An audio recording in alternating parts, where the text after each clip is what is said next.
welcome to ChannelShift.com. I'm Rob D'Amico alongside Michele Hall. Get ready, it's a wild one under the lights at Richmond, and stick with us, there's a lot to talk about here. Clint Bowyer gets the win, it's his second career, but says the fastest car doesn't always win. I knew we would be, I thought we were a top 10 car, and then we kind of became a top 5 car, and,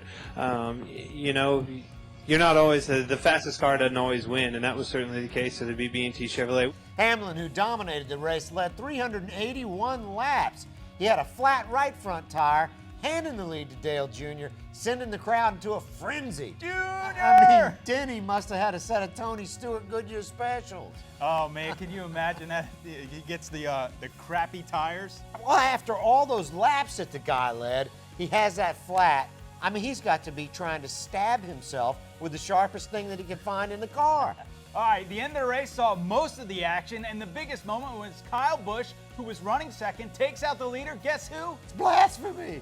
Dale Jr., no, can't be true. Security, we're going to need a little backup here. Kyle Busch says, wait, that wasn't all me. To say that I took a win away from him, it's hard to say. If I wanted to do it deliberately, I would have waited till the last lap, where I probably could have still won the race. So there's a way that it happened, and I hate it that it did. We just didn't give each other enough room getting into turn 3, and I didn't feel like I slipped, but we just kind of banged simultaneously, and then that's when I got loose and I corrected, and he was gone. Overall, it was a great race, and I was pretty surprised to see all the action we did. Let's talk about Patrick Carpentier, man. The guy got in trouble, and boy, was his life spun around at that point. No, he got a real dose of what it's really like to get into the big one, because at Talladega, he didn't experience that. That didn't happen. But all of a sudden, the last thing any of us expected was a big one at Richmond. And you could see it in his face. Carpentier, when he came out of the care center, was absolutely stunned. He had a glazed look in his eye. He looked like a Canadian beaver that just got caught. And he was like, I'm a spinning top out there. And These crazy Americans. He had to be thinking that, because that was his indoctrination into what it's really like to run short track in America.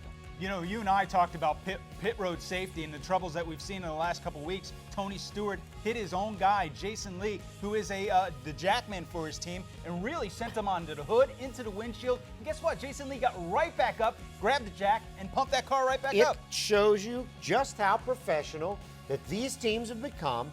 These pit crew, they train, they have nutritionalists, they lift weights, they do everything. This guy went over the top of that car like it was synchronized swimming. He was supposed to do it. I meant to do that. Yeah. He goes over, grabs that jack, and boom, he does it. What killed me is that Stewart smacks into the back or bumps Casey Kane on the way out. I thought that was a little bit of retaliation. I don't know what you think. I believe you on that one. I actually agree with you on that, because that was one of those things. I saw those guys that were still down there working on that tire, still had it up on the jack, and he hit the car. Dangerous. It looked like it was on purpose. If so, it was a little uncalled for. All right, here are your top 5 finishers. Mentioned Clint Bowyer, Kyle Busch are some of the guys that were first and second. You had Mark Martin, Tony Stewart, and Martin Truex Jr. round out your top 5.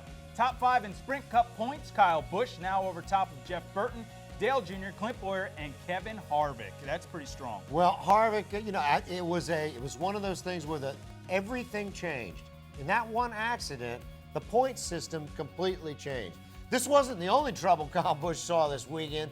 In the Nationwide Series, almost exactly the same scenario, Busch gets bumped by Stephen Wallace, and he makes the mistake of getting too close to Wallace, and the helmet grabs start. I love this, man. Finally, NASCAR's got some girl-on-girl action. You gotta love that. Man, that was the funniest part, is that they were both calling each other girls. Both of them. Stephen Wallace could have gotten out of that car and thrown Kyle Busch right into the damn stands, and he probably should have. Kyle Busch has gotten, to this point, he's gotten a big head. The guy's running constantly. I think he's under too much pressure. He's putting himself under the Kenny Schrader program of racing cars, which is any damn thing that has wheels. I think that the guy needs to back up a little bit, concentrate on what he's doing, and he needs to stop having that, what I call the Messiah syndrome. He can do no wrong, and he's going to go lecture, Stephen Wallace on how to do things. How many people has this guy knocked off the damn racetrack? Rob? Well, here with Kyle Busch, here's what you have. You have a guy that's got an ego because he's doing so well, and I feel This is awesome for the kid. He's doing a great job. He's leading the points right now. He's doing great in the Nationwide Series. He's doing great in the Craftsman Truck Series, and he's even missed races there, and he's still in that top 10 in points. The kid's incredible, but he let his ego get the best of him here. This was a thing where he got out of the car and basically said, I am a cup driver, don't mess with me. And that doesn't work here. Even though Stephen Wallace may have knocked him out of the way and done all this stuff to him, it still was the wrong thing to do. I love seeing these fights. You know what the worst part of this is? This is really about emotion, and we've discovered through this incident, I mean, it really brought it to the forefront. What's really happening here, this guy is out to prove Hendrick wrong. Well, we knew we were going to see some butt kicking. If you got any video, we want to see it. Fights, we know you got fights, Butts. no doubt. Let's see butts. He's got plenty of those videos laying around.